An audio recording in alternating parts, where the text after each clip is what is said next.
بسم الله الرحمن الرحيم والصلاة والسلام على رسول الله وعلى آله وصحبه أجمعين.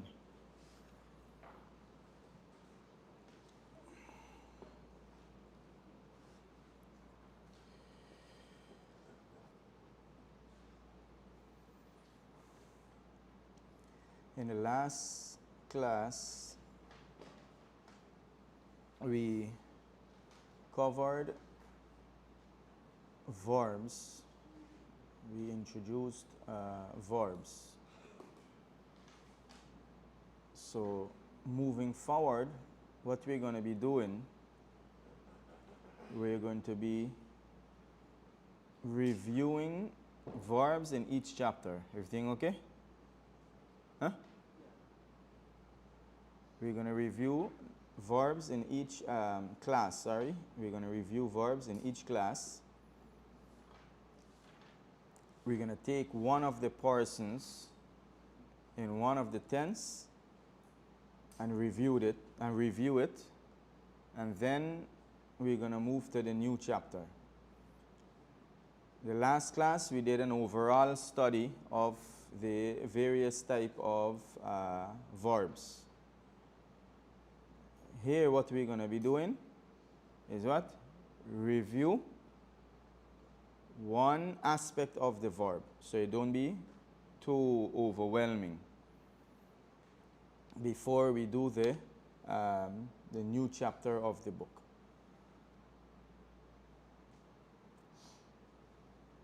So today, inshallah ta'ala, we're going to review the third person past tense. The third person past tense. What's meant by third person? Everyone understand what's meant by third person? And first person and second person? You understand? If you don't understand, you should have asked last class, because I used those terminology a few times. You got to make sure you don't let anything pass without understanding it. Is third person is like when those two guys are talking, and this is the new person. The new person is the third person in that lesson. That's when you learn by third person. No, in first person, second person, third person has to do with the perspective of, from the perspective of the speaker. So, I am speaking, right? You're thinking from my perspective. I'm the speaker. Now, I am the first person, right? I'm considered the first person. All the pronouns that goes back to me are going to be first person pronouns. So when I say I is a first person pronoun. And then even if I say we is a first person pronoun also. Okay, it goes back to the speakers. But one is singular and one is plural. Now the person I'm speaking directly to is the second person. Right? That's the terminology. Don't go thinking about how the term. If the terminology is clear, it's English. If it's confusing, don't try thinking about what you call it. Don't try to understand why they use this terminology. You're going to miss the point right now. Just know what he's referring to. Right? Because see, some of you done thinking too far already. So the person who is doing the speaking, he is considered the what? First person. And all the pronouns that goes back to him are first person pronouns. So if I want to say I am eating, I have to use the what? First person. Now the second person is the one you're speaking to directly. Which is what? You. So you, the two of you, and you all, they're all second person. So if I'm addressing you, I have to use the second person pronouns. If I say you are eating, that's second person. Right? You are sitting, second person. You ate, second person. You went, second person. You all went, second person. But second person, plural. Now the third person is the person who is not there. So that's the he and the she, right? I'm speaking to you, and then I'm speaking about him or her. They are the third person. So he is drinking, she is drinking, he drank, she drank, he slept, she slept, they two slept, they plural slept. All that is third person. Understand? So today we're going to focus on the third person of the past tense. So that's going to refer to what? What are going to consider, what are the pronouns that are going to be considered third person? Past tense. Right? Like, start from the basic.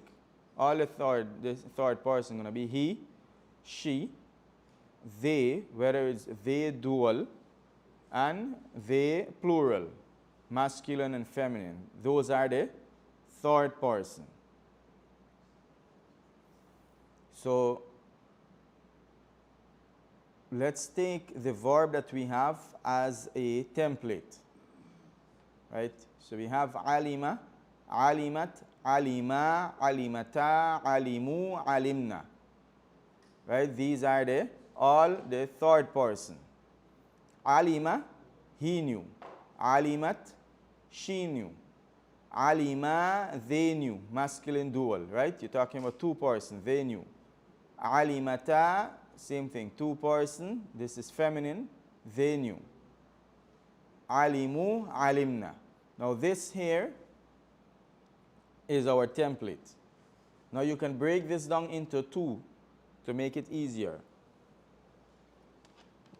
And like I said, with regards to memorizing the verbs, create a table with a template that is suitable for you.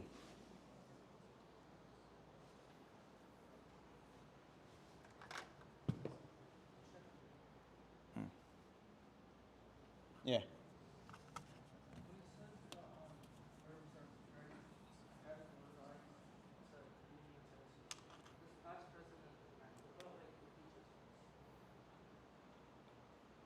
No.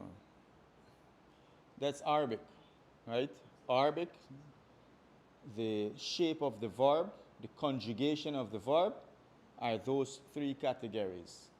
Now the future tense, make use of the present tense.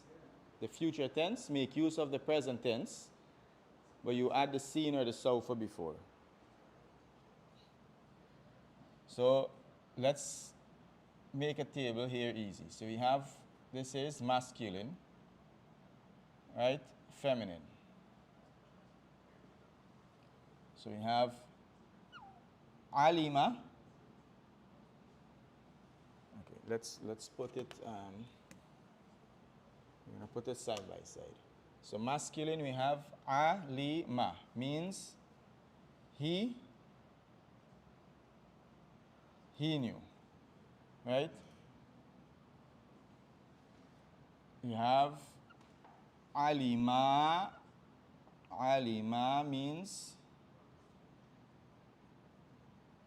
they, right? Two person you're talking about, knew. And you have alimu, they, plural, knew. Right, that's the masculine.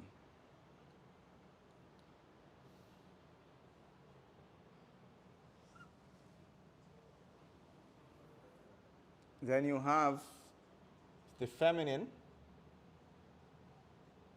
alimat. Alimat means she knew. Alimata, right? They too knew. Feminine, right? And then you have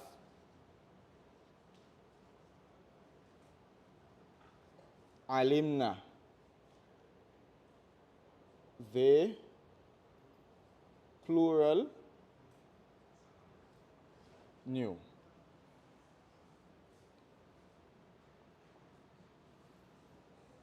Masculine, feminine, right?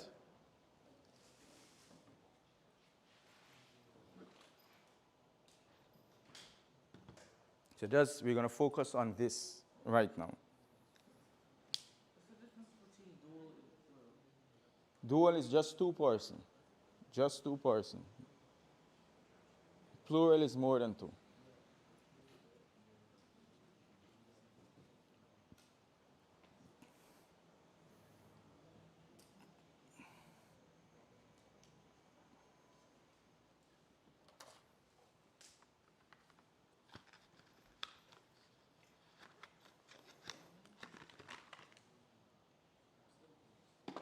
You guys are not allowed to use these markers. Markers is for the masjid purpose. And when the teacher comes, the markers are dry.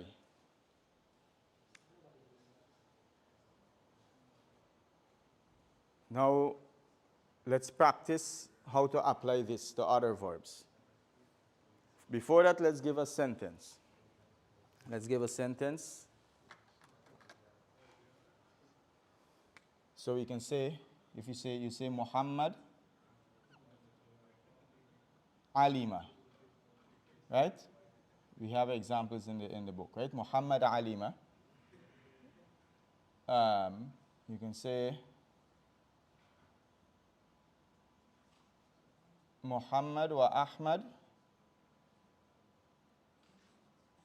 alima, right? Muhammad wa Ahmad alima. And you get at-tullab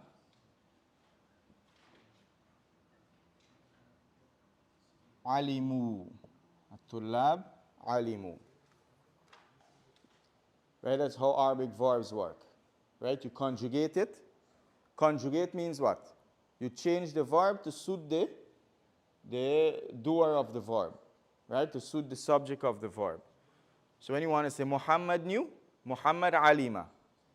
Ahmad and Muhammad knew, Muhammad wa Ahmad alima. You can't say Muhammad wa Ahmad alima. Muhammad wa Ahmad alima.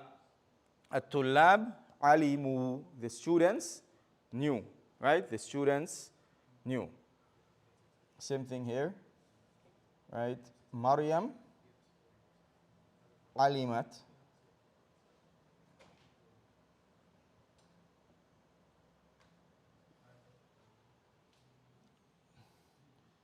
Let's say Maryam wa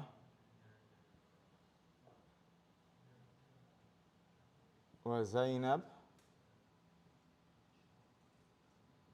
alima alimata.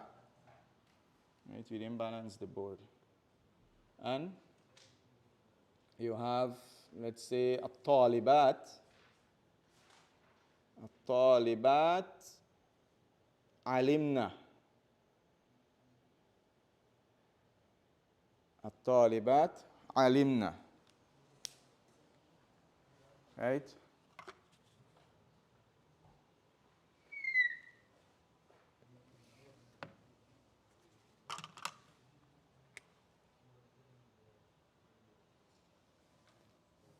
At-talibat alimna.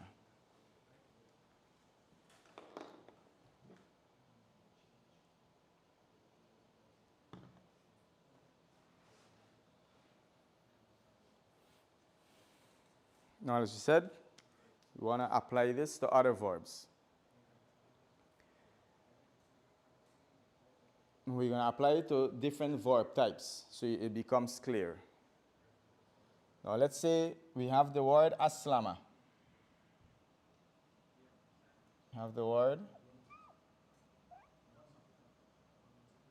aslama, right? So Muhammad aslama means Muhammad submitted, right? Muhammad aslama is not suitable. Muhammad aslama means Muhammad submitted.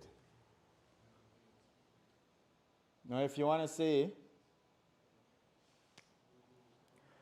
Muhammad and Ahmad submitted, what are you going to say? Muhammad wa Ahmad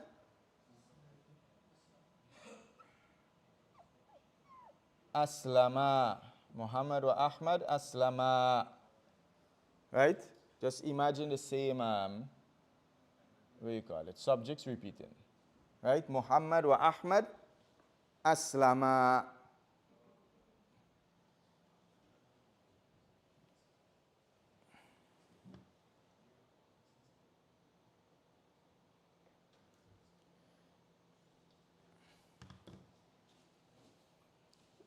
Is the colors showing clearly on the Meet or the YouTube?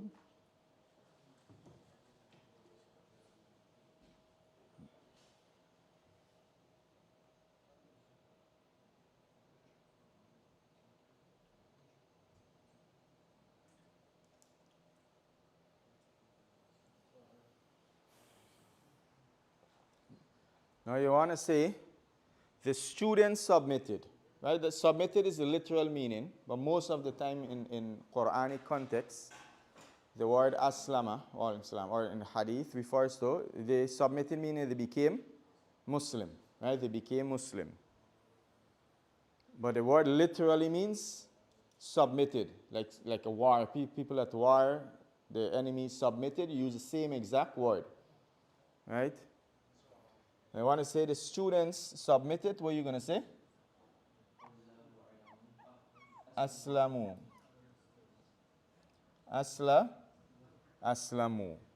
Now,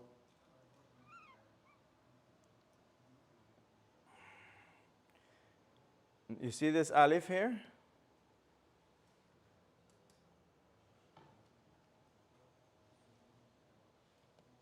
You write this alif with the plural, right? It's not pronounced, but you write it with the plural. Aslamu.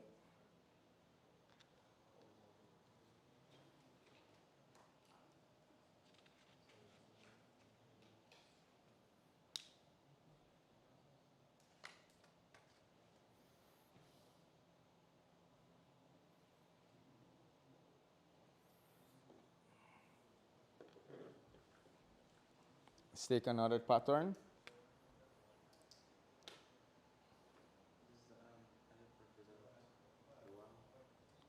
No, it shows that it's a verb.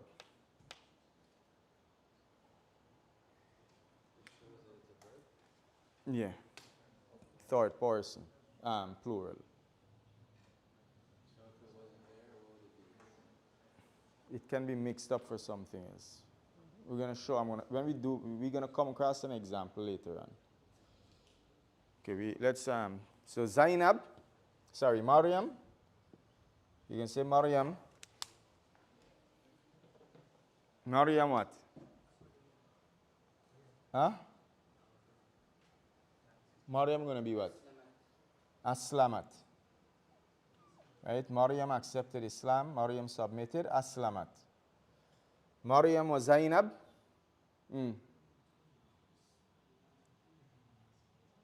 Right? What are you going to say? Huh? Aslamta. Where you get it from? Follow the pattern. Easy. Alimata. What we did? Right? Aslamata. Aslamata. Aslamata. Aslamata.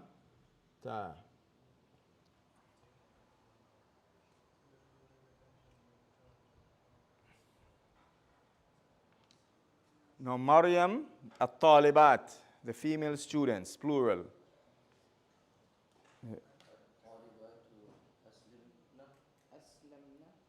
Aslamna, right? The sisters can also do musharaka. No problem. Aslamat, aslamata, the talibat gonna be aslamna, right? Aslamna. Now, when you end on this word, you're gonna say aslam, aslamn, right? When you end on this word, you're gonna say asla. Well, let's see, aslamat, aslamat. All of these with sukoon already. Aslam. Here you're going to say aslam if you end on it. Aslam.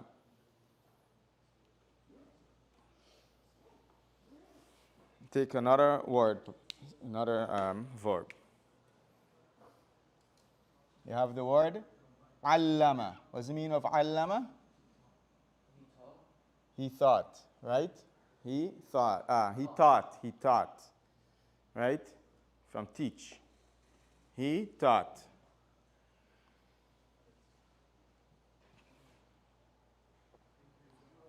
So Muhammad taught the class allama.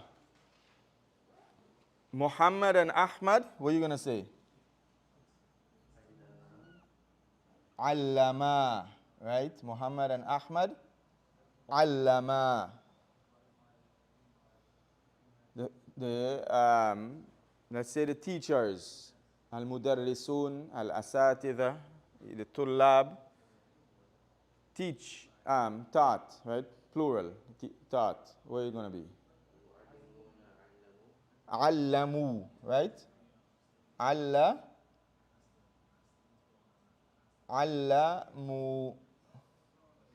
Now for the feminine, Maryam,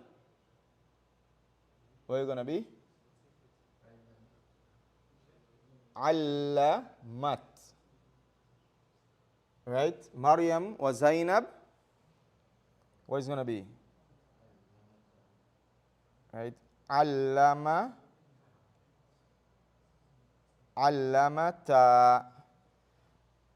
And a talibat, the students, the female students, going to be?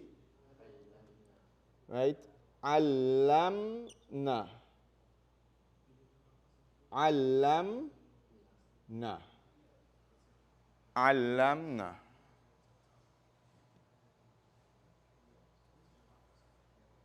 So you notice the verb pattern so far doesn't affect the conjugation, right? I mean the verb type doesn't affect the pattern with regards to the conjugation. Whereas once it doesn't end with a weak letter. When it ends with a weak letter, if it have a weak letter in it, that's where you have to make some adjustment. But we're not focusing on that right now. Give me another pattern. What the other pattern we did last week? Musharaka? What do you think? From the context that I use it. When I said the sisters can do musharaka also. Share. Huh? Share what? Right? Yeah, like partake. From shirk, yeah. They can partake and be involved.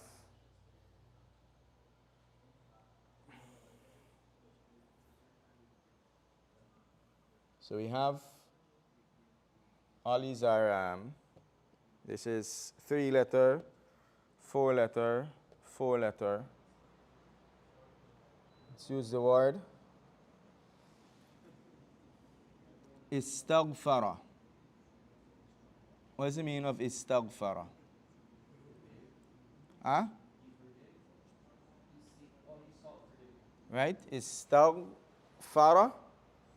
Right? He sought forgiveness. He asked for forgiveness. Right? He said astaghfirullah. Right? Past tense. Now you want to say Muhammad and Ahmad sought forgiveness. What are you going to say? Ahmad istaghfara. Right? Istaghfara.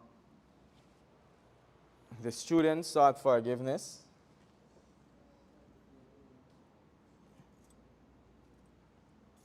Istaghfaru. Now note, none of the vowels before is not changing, right? So you can't change this to kasra. Istaghfiru, no, that's different. Okay, let's pause for the adhan and we're gonna continue the conjugation for the sister side. I mean the feminine side. Huh?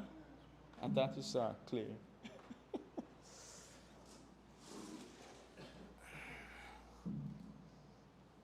Allahu Akbar, Allahu Akbar. Allahu Akbar, Allahu Akbar. Ashhadu an la ilaha illallah. Ashhadu an la ilaha illallah. Ashhadu anna Muhammadan Rasulullah. Ashhadu anna Muhammadan Rasulullah. Hayya ala salat. Hayya ala salat. Hayya ala falah. Hayya ala falah. Allahu Akbar, Allahu Akbar. La ilaha illallah.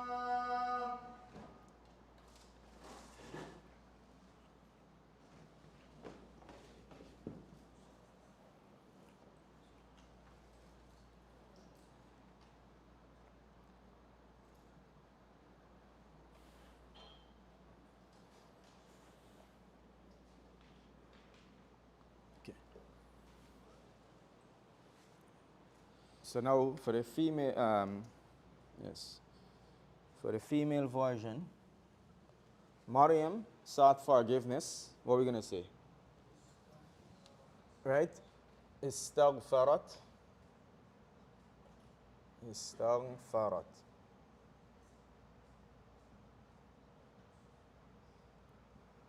Maryam and Zainab sought forgiveness. Istaghfarata. Right? Istaghfarata. Istaghfarata. And Maryam, or at-talibat, the students, or the Muslimat, the Muslim women sought forgiveness. Huh? Istaghfarna. Right? Istaghfarna.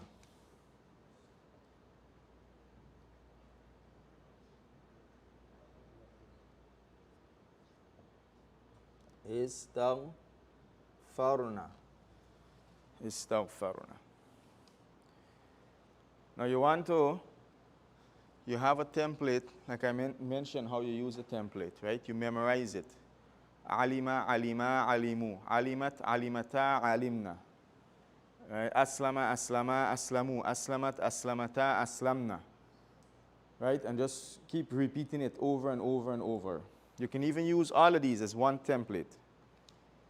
So now any verb you get, you don't have to think what you have to do. Because you memorize the template, right? It's going to come to you like a pattern in your head.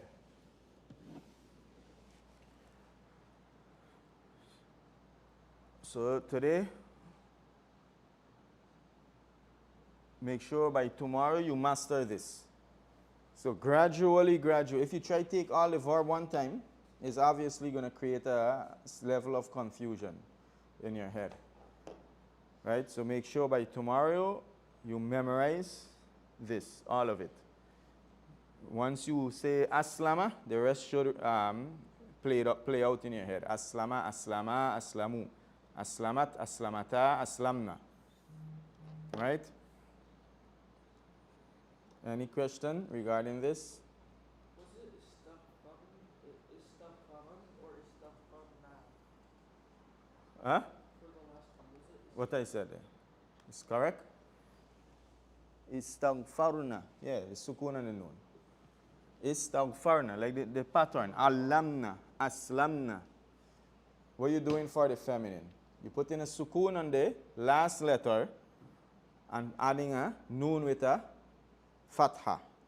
Right? The last letter of the verb. The verb is istaghfara. Put a sukun on the last letter, which is the ra.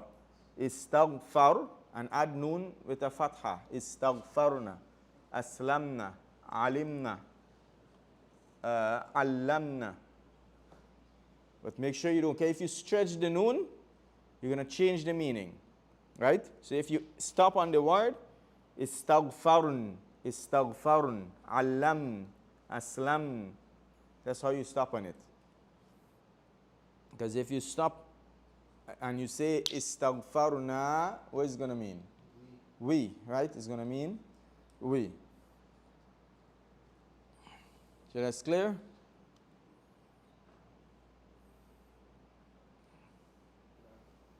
Okay, we're going to take 5 minutes and then pause for the salah, inshallah. Somebody take a nice picture, send it out. And tomorrow, we're going to take another person. We're going to go through the entire past tense like this. Then we can go back and go through the entire present tense. Right? Gradually. So it can digest a little better. Inshallah. Now, let's just review something we went through the last class, since we went through it in a rush. So all of these, the first person, third person, second person, we're going to go through back those gradually. We said when both gender are used or involved, right, the masculine form of the verb is applied. So if we say Muhammad and Zainab knew, we're going to say Muhammad wa Zainab alima. We're not going to say Muhammad wa Zainab alimata. Right? Maryam and Ahmad accepted Islam. You're going to say Maryam wa Ahmad aslama. Right? You always use the masculine. Now if you were to say Maryam wa Zainab wa Ahmad, Maryam wa Zainab wa Ahmad sought forgiveness. Maryam wa Zainab wa Ahmad. What are we going to use? Anybody else? Maryam wa Zainab wa Ahmad. So we have 2 female, 1 male. Istaghfaru. Kind of is plural, right? It won't be istaghfara, right? Istaghfaru. You're not going to say istaghfarna. You're not going to say istaghfarata, right? Istaghfaru. So that's what is meant by when both genders are involved. Even is 1 in 100. Yeah. Once 1 male there, the verb used is the masculine. That's generally, generally. There are other situations where both can be used. There are other situations where both can be used. And there's certain situation where even the singular feminine can be used or the singular masculine can be used. But this general ruling, anytime you apply it, it's going to be correct. Right? Even if the other one is permissible, it's still going to be correct. You understand? The conjugation of a verb may vary in certain aspects depending on the time. Right? This lesson focuses on 3-letter verbs. We're going to see that maybe we're going to give some examples of how the conjugation may vary later on. Now in Arabic, the past tense verb can be used to make dua and establish future events. Right? We mentioned this. Right? This was clear for everybody. Right? Like in Surah An-Nahl, وَأَتَى أَمْرُ اللَّهِ فَلَا تَسْتَعْجِلُوا. The matter, the affair of Allah came. فَلَا تَسْتَعْجِلُوا. So don't haste. What is the affair of Allah? It's referring to the day of judgment. Right? Did it come as yet? No. But why the past tense is used? For emphasis. Right? There's no doubt it's going to come. Right? There is no doubt that it's going to come, so don't haste. And also we said it's used for dua. So razaqaka Allahu mala literally means Allah provided you wealth, meaning Allah provided you with wealth. So the same statement, if you see someone has wealth and you say mashallah razaqaka Allahu mala, right? He already has the wealth, and you say that sentence there is, you're informing, right? You say, mashallah, Allah give you wealth, right? Now, if the person doesn't have wealth, and you say, razaqaka Allahu ma'ala, in that context, it's going to mean, may Allah provide you with wealth. But why you use the past tense, though? As a form of, what do you call it? Optimism, right? That inshallah is going to happen. Similarly, the statement of Allah concerning the day of judgment, right, is an example. وَبُرِّزَتِ الْجَحِيمِ, right? Burriza means was exposed, but it implies it will be exposed. Now, in certain verse in the Quran, it may indicate both, right? It may indicate both. Like in Surah Sad. Safat. Fasa'a sabahul munzarin. Right? Sa'a. Sa'a literally means to be bad. It was bad. Sa'a from sayyi. Right? Now sa'a, past tense. Sa'a. Sabah is morning. Munzarin are those who are warned. So literally the verb means sa'a sabahul munzarin, right? The morning of those who are warned, meaning the disbelievers, they are the one who are warned, was bad, meaning they had a bad morning, right? Bad things happened to them in the morning. So it can mean that Allah is informing us that bad thing happened to them in the morning hours. Or it can be that Allah is making a supplication against them. May their morning be bad. Understand? May their morning be bad. Now, with understanding the concept, when you read the tafsir now, and you see some tafsir say this, or some tafsir say some scholars mention this and some scholars mention that, now you get a better understanding why they mention this and why they mention that. And both meaning can be applied. So we're going to pause here, inshallah, and we're going to continue 5:30, inshallah ta'ala. Assalamu alaikum wa rahmatullah.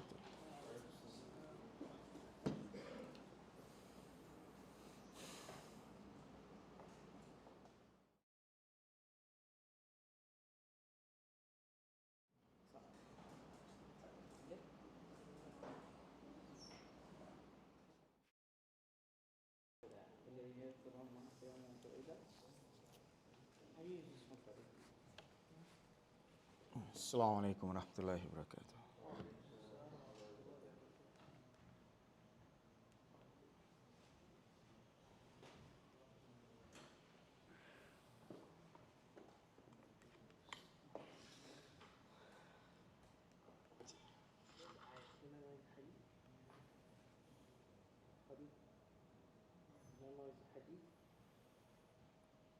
Okay, so we're gonna take 5:30. We're gonna try complete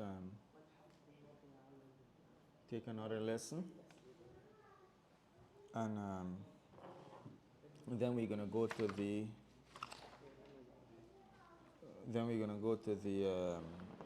the conversation, inshallah.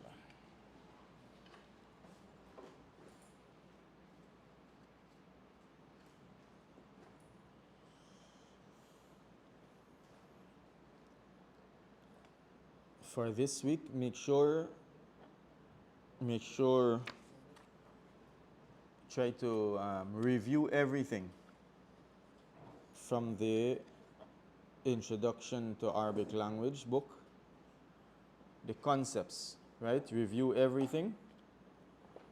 If anything is unclear, we're going to review it this week. Go through everything. Try to, if you can go through everything before Wednesday, it's going to be good. So in case we have a lot to review, we have 2 days, right? But don't wait for Thursday. We can do an exam at the end of this? Huh? Are we going to do an exam when we finish the book? Yeah, they're going to be an exam. Now remember, this is language, right? And a language, you can't say, what I learned last semester, I can forget about it and just focus on this semester, right? You got to take everything with you. You can bluff your way like that with other subjects, right? Maths and science and so. But language, the same exam, if you, let's say it's happened to be a 4-semester program in a period of 2 years, the last exam has to cover everything you do for the last 2 years. Okay, it's language. So you got to keep building.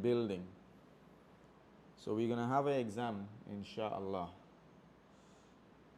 I sent out a video in the group, a few videos, right? The one that I say listen to it, that's going to be the first exam.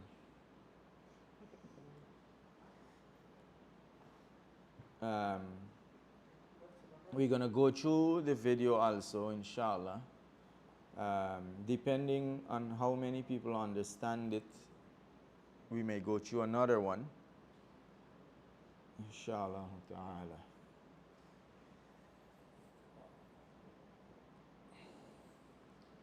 The video you said to listen to, we just memorize it.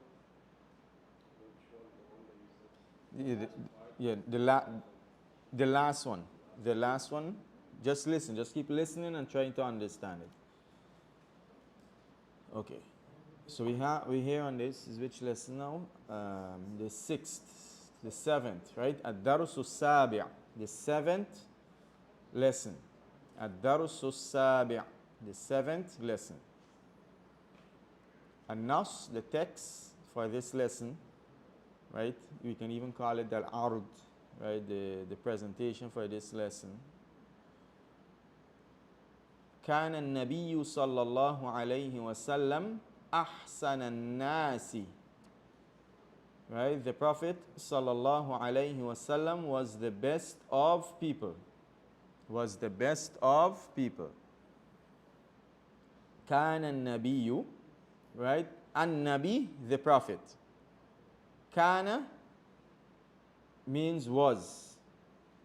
Now kana is used, the general meaning of kana, remember this, the general meaning of kana is to put a nominal sentence in the past, right? We're gonna go through it back in the lessons to come.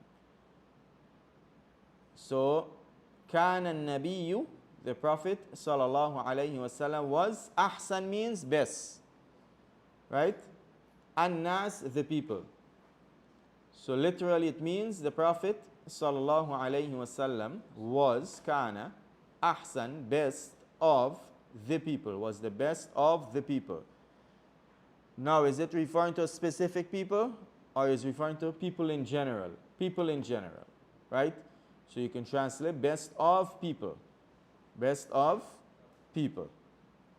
Right? Remember we mentioned the alif and lam can be used to refer to something in general, not the thing specifically.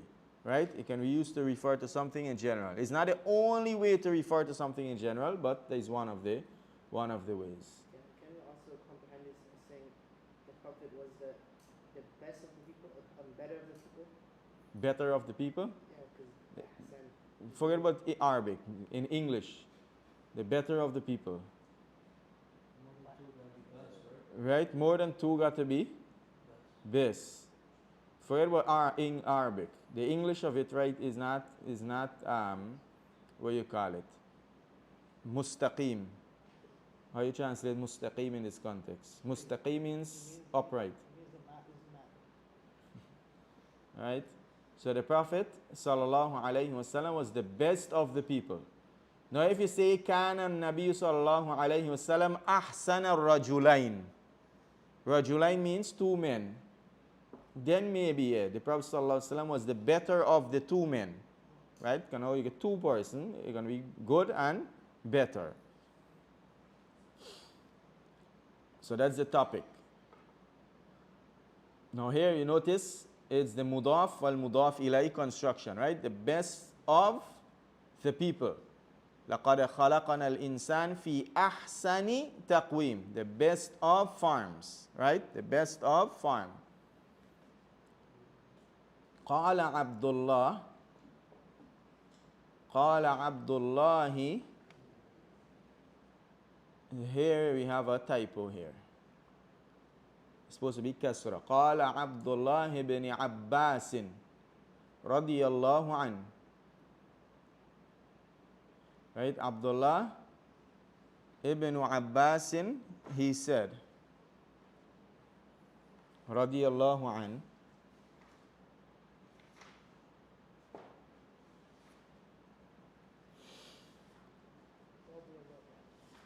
Huh? Yeah, radiyallahu anhu means, now radiya means, by itself means he was pleased. Radiya by itself means he was pleased. Allah. Now pleased with, when you are pleased with something, you use the pronoun an. In English you use pleased with, in Arabic you use radiya with an. You use pleased with an, right? And we explained that many times. Right? Just know the equivalent in Arabic or in English. Whatever pronoun they just use it with. So anyone says something is pleased, someone is pleased with something, or I am pleased with something, right? Use an.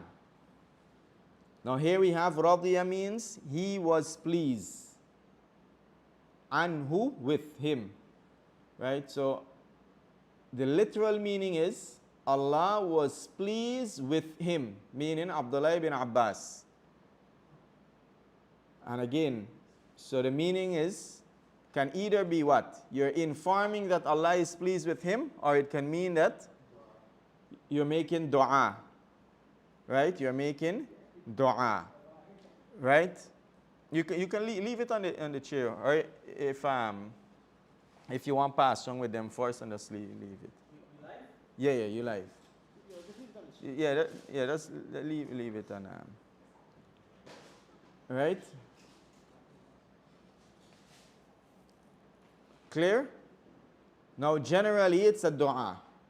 May Allah be pleased with him. In the Quran, when Allah talked about the Muhajirin and the Ansar, right? وَالَّذِينَ اتَّبَعُوهُمْ بِإِحْسَانٍ, and those who follow them upon goodness, Allah said, رَضِيَ اللَّهُ عَنْهُمْ وَرَضُوا عَنْهُ. رَضِيَ اللَّهُ, Allah is pleased with them. وَرَضُوا, and they are pleased with him. There is not a dua, that's information. Right? Allah is pleased with them and they are pleased with him. That's praising. Allah is praising them by informing about their situation. Right? جَنَّاتُ عَدْنٍ تَجْرِي مِنْ تَحْتِهَا الْأَنْهَارُ خَالِدِينَ فِيهَا. About the people of Jannah. رَضِيَ اللَّهُ عَنْهُمْ, Allah is pleased with them. وَرَضُوا عَنْهُ, and they are pleased with him. That's in Jannah, information. Right? Allah is pleased with them and they are pleased with him. You can pass around with it. You can give the elders, inshallah. Don't worry with this. You start with the elder right there. But don't worry with the youngsters here. They're going to get later, inshallah. Clear? So this is another example with the past tense and the dua. Now, is it possible to be informing? Possible. For the companions, because Allah mentioned that He's pleased with them. So it's what you call a form of also tahqiq, right? Where you're establishing something. So kana, let's go to the hadith now. Kana Rasulullah sallallahu alayhi wa sallam ajwadan nas. The messenger of Allah, Rasulullah, kana, was ajwad here. Now, ajwad means most generous. Ajwad means most generous. Right? Ahsan means best. Right? Meaning most good. But you don't say most good. You say best. Right? This is the like how you get big, bigger, biggest. This is it. Right? Just leave it by the post. So, كان رسول الله صلى الله عليه وسلم أجود الناس. The messenger of Allah was the best, the most generous of people. The most generous of people. وكان رسول الله, and the messenger of Allah was حين يلقاه جبريل. Where is it? Tripping there. Right? حين يلقاه جبريل في شهر رمضان أجود بالخير من الريح المرسلة. Now let's, yeah. حين يلقاه جبريل. Now let's go through each word and then we go to the general meaning. حين means when. حين is another word that means when. But this when is, you don't use it in a question. Like when are you coming? Right? This is a when, you're saying when something happened. Right? That's another when. There is a few words for when. Right now, don't worry when to use it. Just know to understand it when you see it. Right? When you want to use when, like you want to say when the teacher come, I'm going to do this, use any one of them. The person listening going to understand. Right? حين means when. يلقى by itself means he meets. Yalqa by itself means he meets. Who is him? Jibril is Jibril. Now, remember the verb itself has he in it. Now we have the doer of the verb, which is Jibril. So you're not going to say he meets him. You're going to say Jibril meets him. So when Jibril meets him, في شهر رمضان, in the month of Ramadan, right? مضاف مضاف إليه. في شهر رمضان. Now Ramadan, the second word of the مضاف والمضاف إليه is supposed to be in what state? Kasra, or more specific, majrur. Now Ramadan, it's when it's majrur, it has fatha, and when it's mansub, it has fatha, right? Don't confuse yourself. It's a word that don't take kasra. In other words, Ramadan don't take kasra, right? Now words that don't take kasra, you're going to see something, you're going to see the fatha on it most likely. Don't confuse yourself, just know that. في شهر Ramadan, in the month of Ramadan, ajwad, right? Now here remember ajwad can mean most generous or more generous, right? It's the same thing in Arabic. Akbar can be bigger, biggest, right? Asghar can mean smaller, smallest. Now which one are you going to use? If it's two, comparing between two things or two concepts or two groups, you're going to use bigger, the ER. You're comparing between multiple individual, multiple things, groups, you're going to use the ES. Now the comparison here is with what? Min here means than. Ar-rih is the wind. Al-mursala is an adjective, means sent. Right? Al-mursala means sent. So ar-rih, al-mursala, they sent wind. Right? The wind that Allah sent, in other words. Right? When Allah wants to send the wind, we send the wind with good, right? With the pollens, with the rain, with the clouds, and so on. So that's why the wind is described as the sent wind. Who sent it? Allah. So here he is describing, compare the Prophet sallallahu alaihi wasallam to what? To the wind. So you're going to use more, right? Not going to use most. So here he's going to be and more generous, bil khair, with good, than the sent wind. Now note the than that is used in this construction. Like Muhammad is bigger than, you can say Muhammad akbaru min, right? Muhammad is taller than, Muhammad atwalu min. The than is min, right? So the general meaning is the messenger of Allah, when Jibreel meets him in the month of Ramadan, was more generous with good than the sent wind. So in general, he's most generous. He's the most generous of people. In the month of Ramadan, he's even more generous, right? Famous hadith. Now again, do two things. Understand the individual words, then understand the general meaning of the hadith. And just keep reading it a lot, contemplating reading it until the expressions synchronize with you. Now it might not synchronize today, it might not synchronize tomorrow, it might not synchronize next month. But you got to keep studying and reviewing it and give it time, because the expression is different than the way we express in English. وقال أنس رضي الله عنه كان رسول الله صلى الله عليه وسلم أحسن الناس وأجود الناس وأشجع الناس. Now note the shape of the words that are used for most and more, right? Note the shape of it, right? Anas radiyallahu anhu, he said, right? May Allah be pleased with him. It can be dua, or it can be you're informing that Allah is pleased with him because Allah informed us that he's pleased with the companions. Kana Rasulullah, the messenger of Allah was kana ahsan an-nas, the best of people, right? The best of people. Wa ajwad, ajwad means generous, right? Most generous of people. Wa ashja' an-nas, and the most the bravest of people, and the bravest of people, or courageous, the most courageous of people. Clear? Now why you put ahsana, ajwada, ashja'a, right? You see, kana Rasulullah sallallahu alayhi wa sallam ajwada bil khayri, right? Kana nabiyyu ahsana nas, right? Pay attention to that also.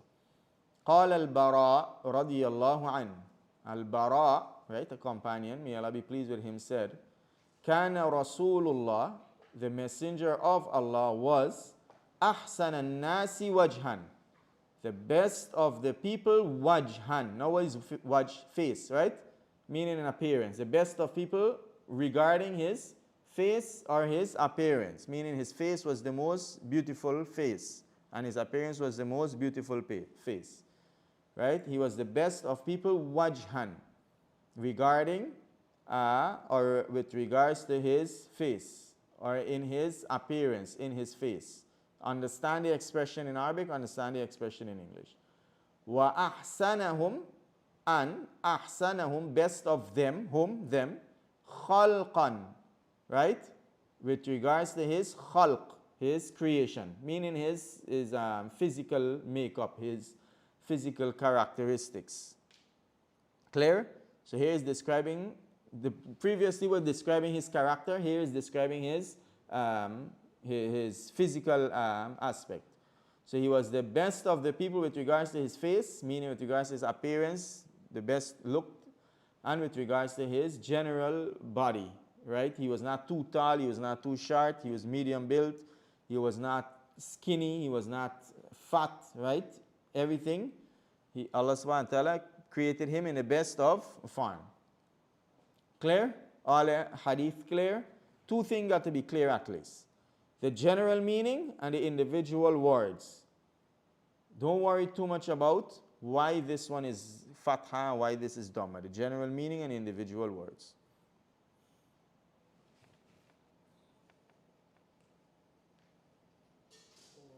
No, with regards to, if you notice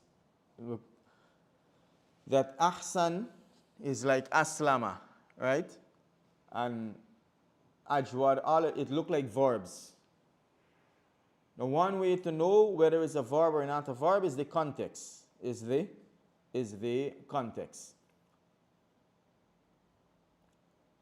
Now, if you take out the kana, you're gonna say Rasulullah ajwadun nas. Now you're not gonna mix it up because past tense verb don't end with a dhamma.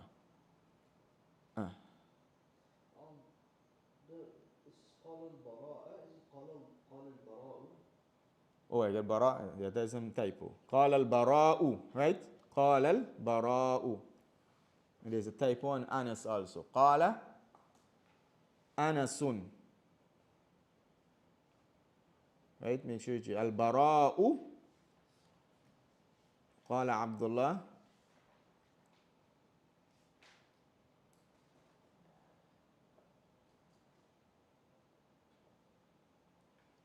Right? Abdullah ibnu, right? What they have there? Fatha. Right? قال عبد الله ibnu. قال أنس. قال البراء.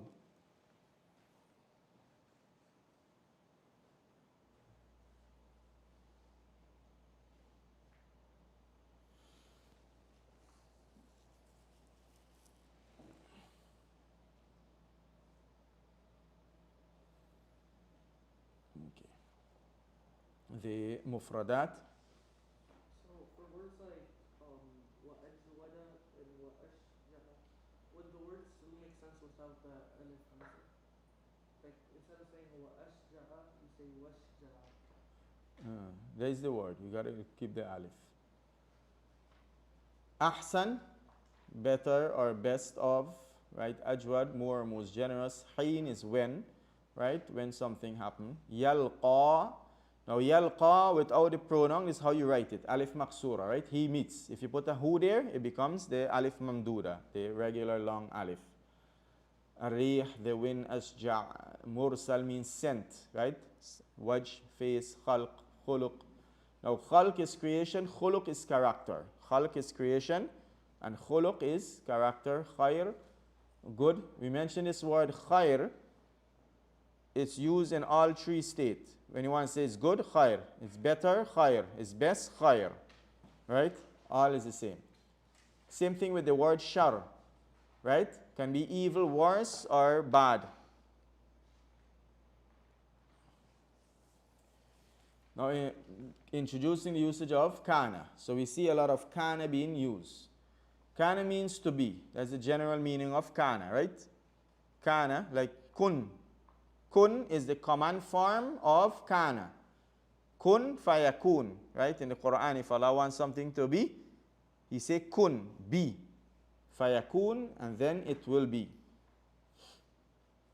And is used to express past tense of a nominal sentence. A sentence whose subject is a noun or pronoun, right? Nominal sentence doesn't mean that there is no verb in the sentence. It means the subject of the sentence is a, you look like you're sleeping.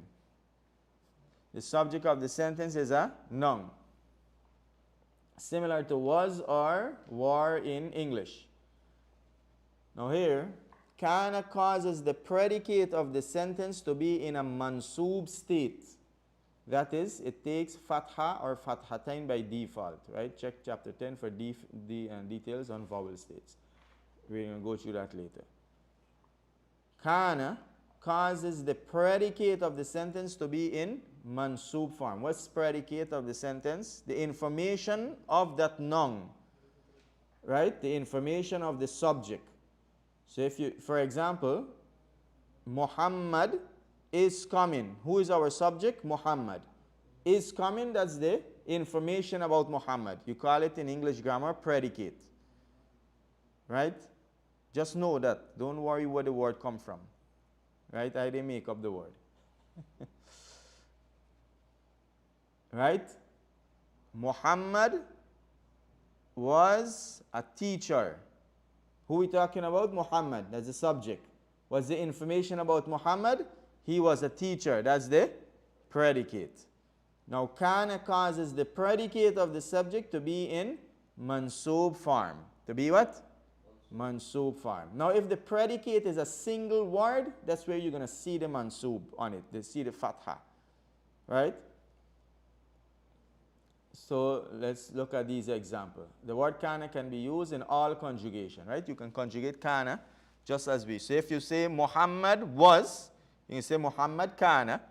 Muhammad and Ahmad was, you can say Muhammad wa Ahmad kana. Right? Like in Surah Ma'idah, when Allah talk about Isa and his mother. Kana ya'kulani ta'am. The two of them used to eat food. How you can claim that they are gods? Right? Kana ya'kulani ta'am. Muhammad, Ahmad, the student were, you're going to say? Muhammad and Ahmad were, right? Now was. The student were, you're going to say? At-tullab? Kanu. Right? Kanu. Maryam was? Kanat. Maryam and Zainab were? Kanata. Right? Like in, we did the example with, right? In Surah Tahrim. Right? Kanata tahta abadaini min ibadina. And the at-talibat were? Now that is where, remember we mentioned, if the word has a weak letter in it, you might see a variation. Now, kana has a weak letter in the middle. Now, what are you going to do? Here you say kunna. Right? Kunna. Kunna. Not kunna. Kunna. Kunna. Right? That's what you do. You just say kunna. Don't worry about why and so right now. Right? Or you're going to take in too much thing and you're going to confuse you. Just, you know the default, when you come across a change in the pattern, just know that for that verb, that is how it is for now. Right? So we have the doctor was, where are we? The man was a doctor. Right? Ar-rajulu kana tabiban. The man was a doctor. Ar-rajulu kana tabiban. What we saying about the man? He was a doctor. So the doctor is in fatha state, mansoob, right? You call it mansoob. The students were brothers, right? At-tullabu kanu ikhwanan. Right? The students were brothers. Maybe we had some students and they were all brothers to each other, right? Ikhwana.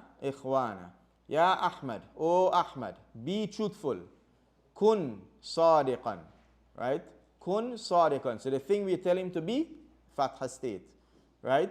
Kun fayakun, same thing, right? Kun sadiqan. Now, as we mentioned, you're going to see this sign of the state if it's a single word, if it's a singular noun, right? If it's a singular noun. If you tell somebody the man was running, that's a verb. Right? The verb not going to change. But the sentence still going to be in the state of mansoob. Kuntu muhandisan. I was a mechanic. Right? Muhandisan. Al-mar'atu kanat mumarridatan. The woman was a nurse. Sorry, engineer. Right? Change it again. Engineer. I was an engineer.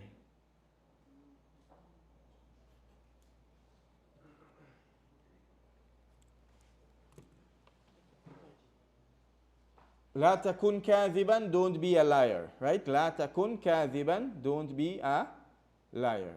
لا تكن كاذبا. Kana when paired, now pay attention here.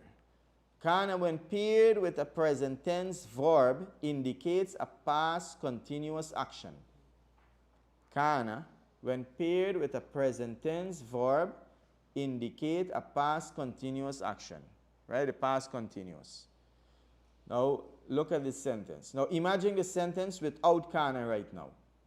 Ar-rajulu ya'kulu at-tamra kulla yawm. Imagine it without a kana, right? We're starting from ar-rajul. Ar-rajul, the man, ya'kulu, eats, at-tamra, right? Dates.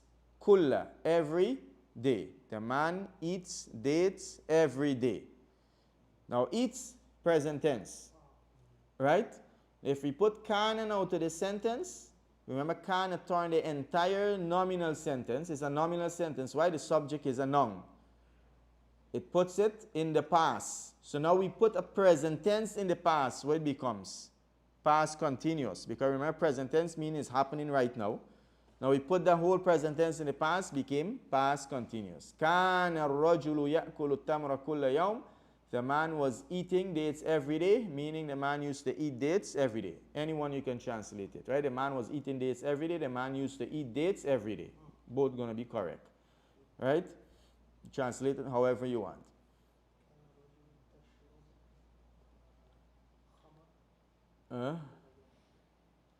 Right? The word kana can be used to indicate continuity. Now pay attention here again, so you don't get confused in the Quran. You contemplating, Abdul Rahman, or you need some coffee? Right? Make sure if you miss anything in class, like right, Hamza, you can go back to the YouTube and review. Take a nap when your brain settle or in the morning. Make sure you review. Don't make the program pass you without understanding everything. The word kana can be used to indicate continuity, meaning it was and still is. And this usage is common in the Quran. This here a lot of people don't understand, right? And when they study the first part, and then they read the Quran and get confused. For example, So it's not just past tense. right? That is the default meaning. The default is past tense, but it's always going to have the meaning of the past with it. But in certain situation, it's going to indicate continuity. Meaning what? It was and still is. For example, in the Quran, many places, you see, وَكَانَ اللَّهُ غَفُورًا رَحِيمًا وَكَانَ اللَّهُ عَزِيزًا حَكِيمًا. Right? Literally, it's going to mean what? Allah was mighty and wise. كَانَ اللَّهُ غَفُورًا رَحِيمًا. Allah was forgiving, merciful. Now, someone might ask, it's saying Allah was. Does it mean that He's not, still is? No, that is not what the meaning. Right? The meaning is He was and He still is. Right? When Allah call you to seek forgiveness and then He say, I was forgiving, the meaning, the context is going to indicate He's telling you, I was forgiving, I'm still forgiving. Right? If you imagine you go to somebody and you say, can you lend me $100? And he said, I used to lend you all the time. Meaning what? No worries. I used to lend you, I'm going to still lend you. Understand? It's kind of like that meaning. So Allah was mighty and wise. That's the literal meaning. What it meant, He was and He still is mighty and wise. Now the context again going to let you know. The context again going to let you know. The default meaning is what we mentioned. But the context is going to let you know. Now this is mostly with the Quran. This is mostly with the Quran. With the regular usage, when people use it, they don't use it to mean continuity. They use it to mean something of the past in general. They have other words that they use for continuity.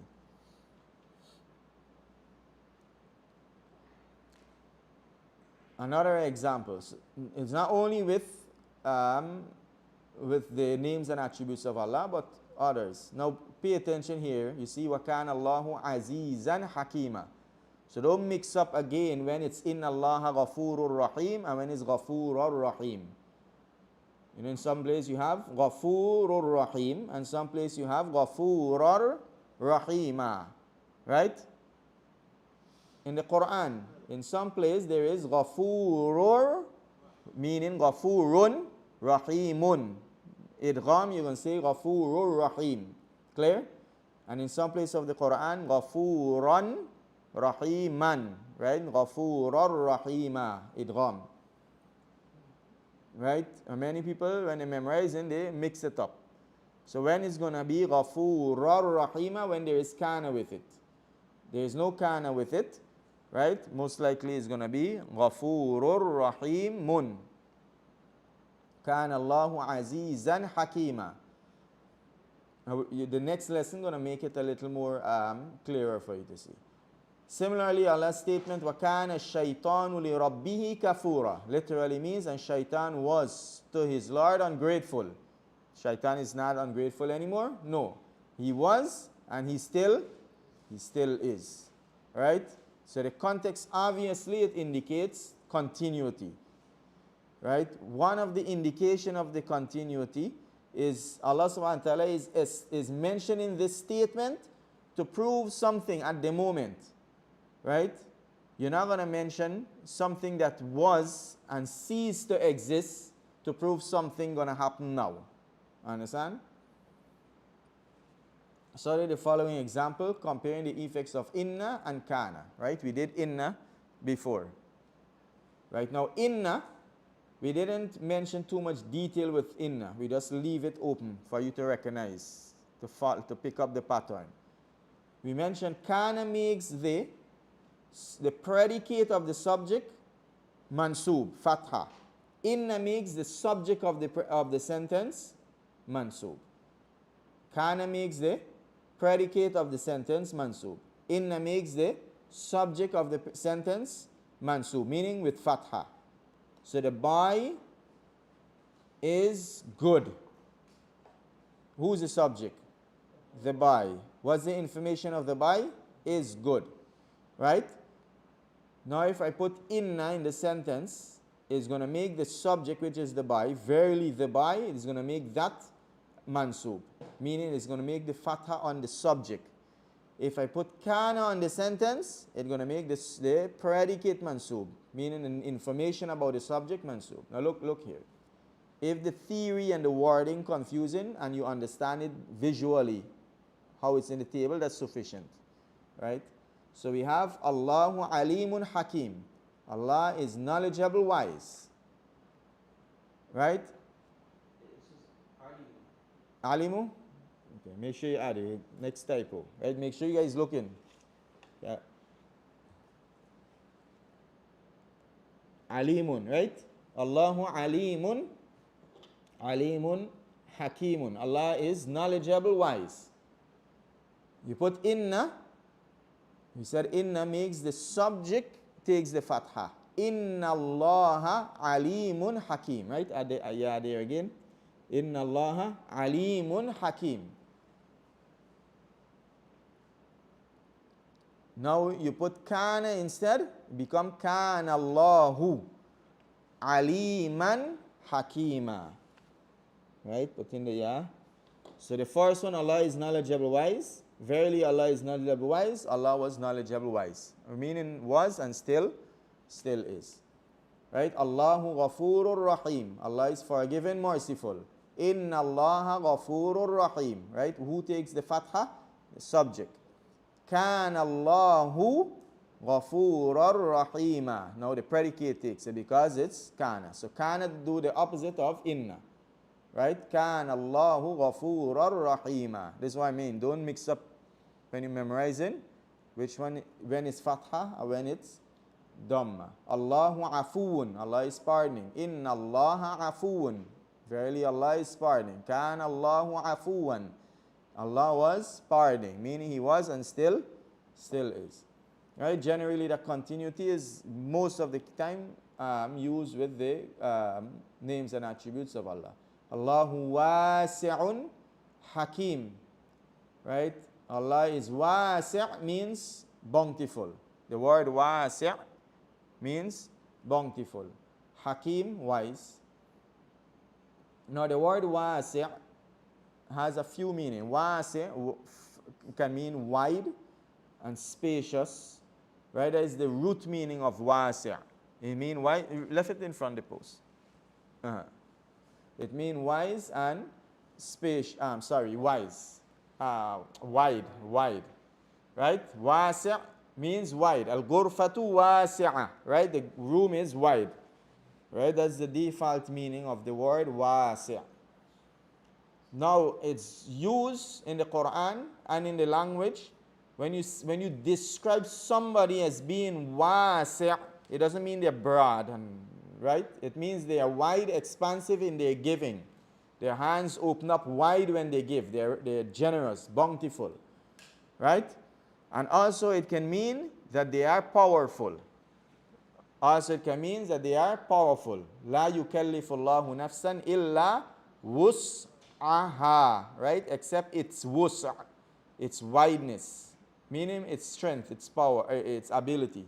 Allah does not burden a soul beyond what it has the ability to do. So it can mean wideness as in generosity and wideness as in ability, right? Strength, ability.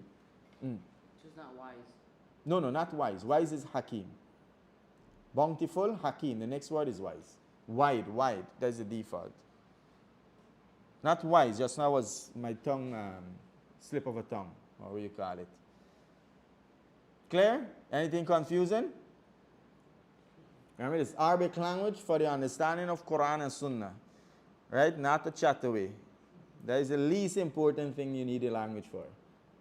And right now the whole world starting to talk English, so you don't even need the need for conversation is even less. I don't understand when you said that the ayat Surah Baqarah Sa'a. From the root wus is having a person who is wasi has wus. I'm explaining the word, the linguistic meaning of the word. But don't worry about the verse, just know the general meaning for the word wasi'. When you say someone is wasi', when you say something is wasi', most of the time it's going to mean that thing is wide. But when you say someone is wasi', what is it you mean that he's wide? Meaning he is, his hands open up wide in giving, right? He's generous. Or he has the ability to do a lot of things, right? So, inna Allah wasi'un hakim. Indeed, Allah is bountiful, wise. Kana Allahu wasi'an hakima. Allah was bountiful, wise. Allahu sami'. Allah is sami' from sama', right? Ever hearing. Meaning he hears everything, right? Inna Allah sami'. Indeed, Allah is ever hearing. Kana Allahu sami'a. Allah was ever hearing. Allahu qawiyyun aziz. Allah is mighty. Qawi is strong. Aziz is mighty. Right? Qawi strong. Aziz is mighty. Inna Allah qawiyyun aziz. Wa kana Allahu qawiyyan aziza. Allahu bima ta'maluna khabir. Now we have a different sentence. Allahu bima ta'maluna khabir. Allah bima with what, right? Ta'malun, you are doing, khabir, well aware. Right? Now what's the difference between khabir and alim? Khabir means detailed knowledge and awareness of something. Not just general knowledge. Right? Detailed knowledge. Now for the names and attributes of Allah, one doesn't negate the next. One doesn't negate the next. Yes, sir. Right? Allahu bima ta'maluna khabir. Allah with what you are doing is well aware. Khabir. Inna Allaha bima ta'maluna khabir. Right? Now you put inna, it's going to change the subject, which is lafzul jalala, Allah. Inna Allaha bima ta'maluna khabir. Put kana Allahu bima ta'maluna khabira. Right? Khabira. Allahu bi kulli shay'in alim. Allah with everything is knowledgeable. Inna Allah bi kulli shay'in alim. Verily, indeed, Allah with everything is knowledgeable. Meaning of everything. Allah is knowledgeable of everything. Right? Kana Allahu bi kulli shay'in alima. Allah was knowledgeable of everything.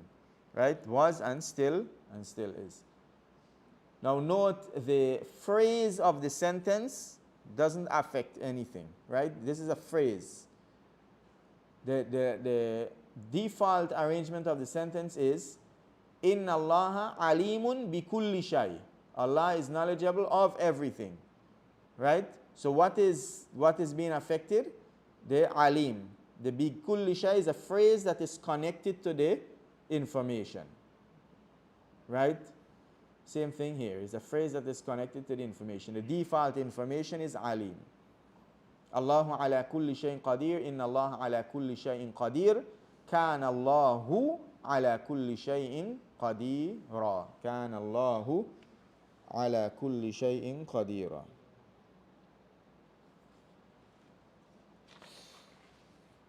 And then you have the next page there, that's an homework, right? That's homework. The homework you have to, in the first column you're going to put inna, the second one you're going to put kana, and write the meaning under it. Write the meaning under it, right? Add that to the homework, right? Add kana and inna to the sentence and make necessary changes and translate it, add the meaning to it, right?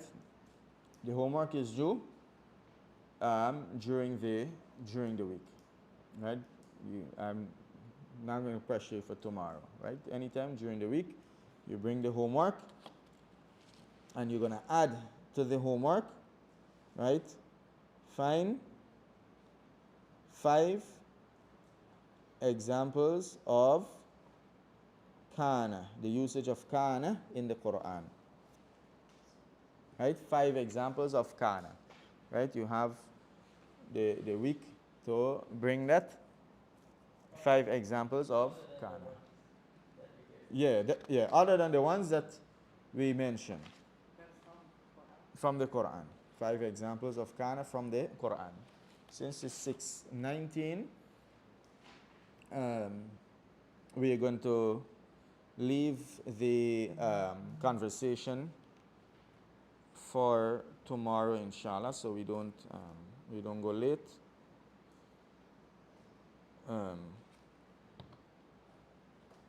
Don't want pressure the brains, right?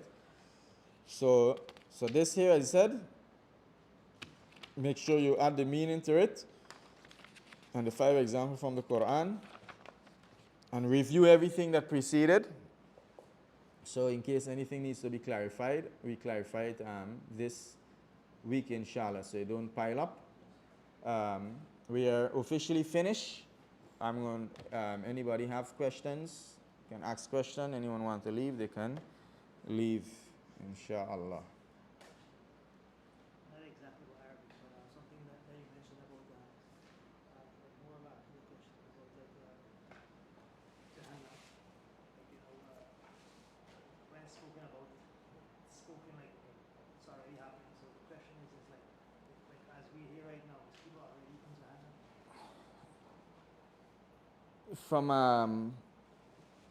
From that aspect, no.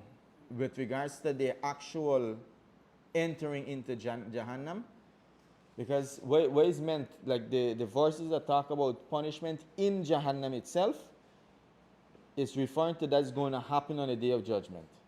The present tense there is just for emphasis. It doesn't mean that they're going to enter in, that they're already in Jahannam. From that aspect, yeah, they're not in Jahannam. But there are other verses that talk about where they're exposed to Jahannam in the Barzakh. That is where their souls are mainly punished and the body is affected. Like, yeah, those. No, that's what you call it.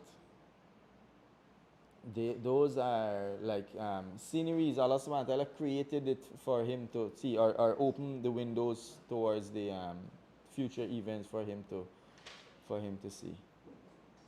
Yeah. Huh? Can you put the noun for Jahannam? Like instead of saying Jahannam or fully Yeah, you can. Jahannam. Yeah, the kana, it's in a lot of cases is operate like a verb. It's not a regular verb from all angles, but it operates like a verb in most cases. So you can say Allahu kana, kana Allah is the same general meaning. When we talk about eloquence, that's a different thing. But When you're reciting Quran, can you say it like that?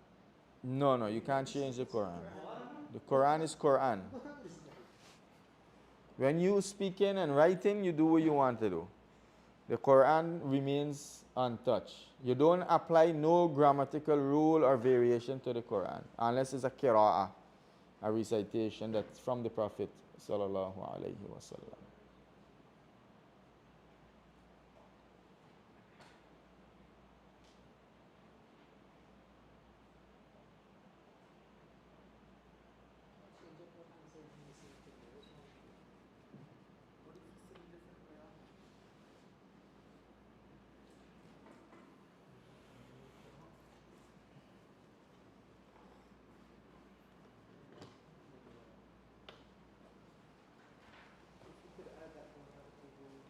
Any questions from the sisters?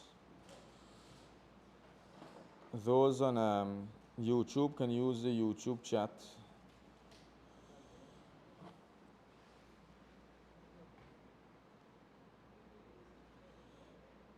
The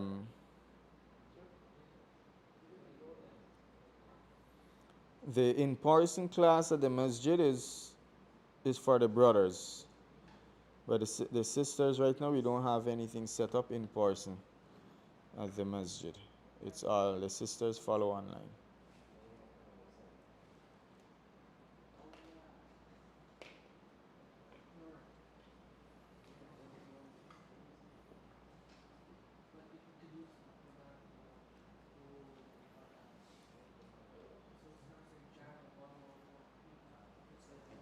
One second.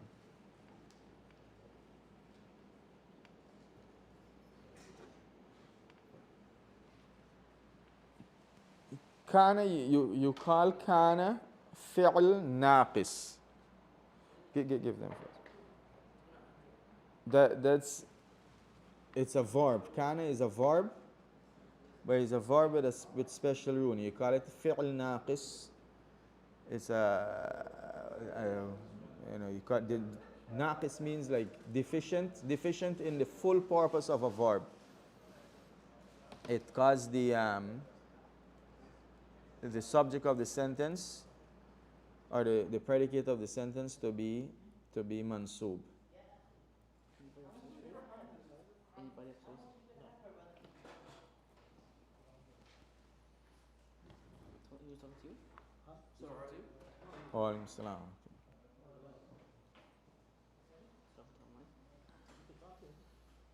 Without the ruling of tajweed, without the ruling of tajweed, the Arabic language was spoken as it's in the Quran in general. There's some difference with regards to pronunciation, tajweed rulings, not makharij pronunciation, tajweed rulings, certain stretches and so was not being used, and also certain words were not used as they were, like the word sultan and so was not used as it was used in the Quran, and Allah knows best.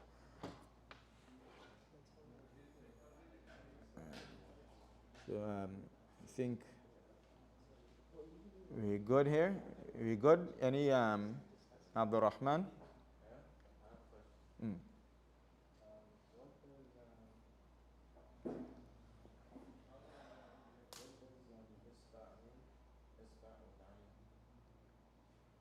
Isba' Sad or Sin? Finger. Yeah, Isba' or Usba' or Isbu'. Someone wants their daughter from upstairs, they say it's urgent. Someone what? Wants their daughter from upstairs, they say it's Urgent? urgent. We can't help. That's the only option. I'm not doing that. What is urgent? Urgent in their definition? They gotta wait. Tell them next time they send a note to the teacher early so they know. Saturday, that's on the left side. Because they said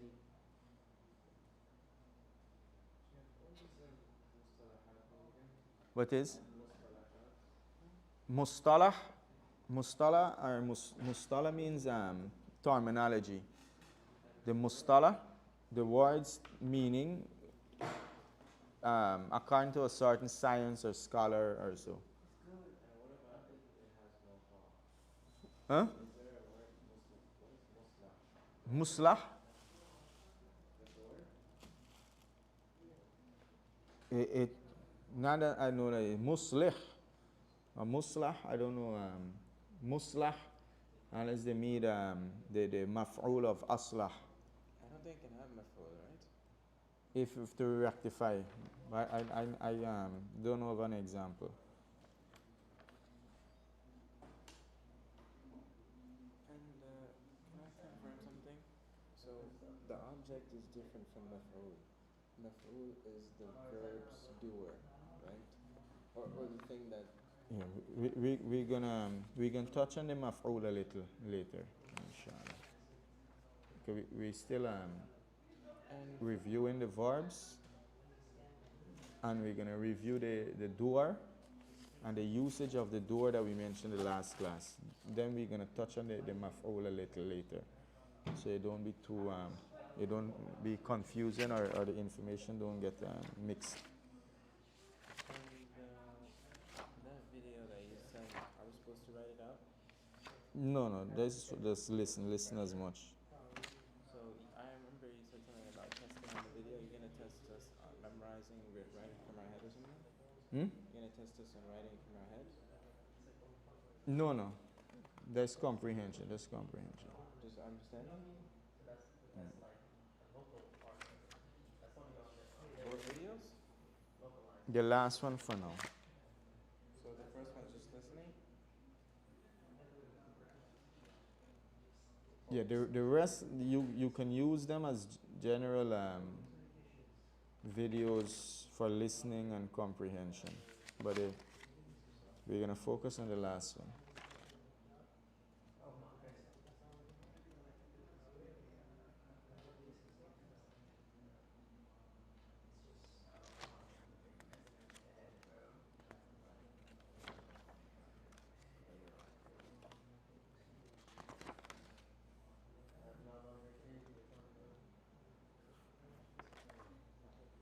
And Sheikh Hassan, I'm falling asleep. I got held up last night till oh.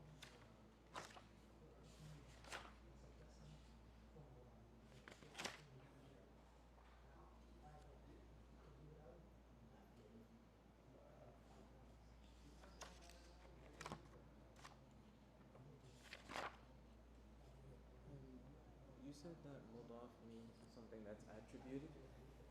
Attribution? The literal meaning of mudaf is Attribute something. yeah, attribution. Okay. And could you say one more time? Third person is if two people are talking and then one of those people is talking about the third person? The third person, you mean is not the person who is speaking, nor the person you're speaking to. It's the person opposite from us too. Yeah. So is the third? They easily understand it. Just know that the third person refers to the pronouns of he, she, it, they, and anything that carries those meaning. But there's multiple versions of that in Arabic. Yeah, but all gonna be third person. So what about if you're talking about two people?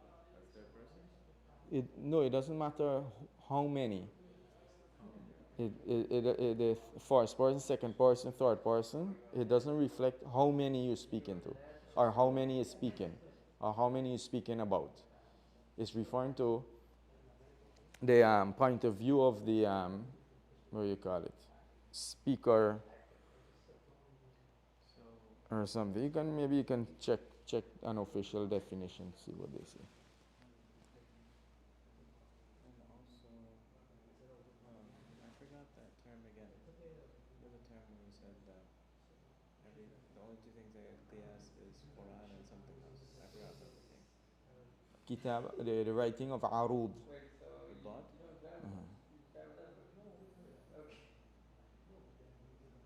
Alright, we're gonna end here. Inshallah. Subhanak Allahumma bihamdik wa nashhadu an la ilaha illa anta nastaghfiruka wa natubu ilayk. Assalamu alaikum wa rahmatullahi wa barakatuh.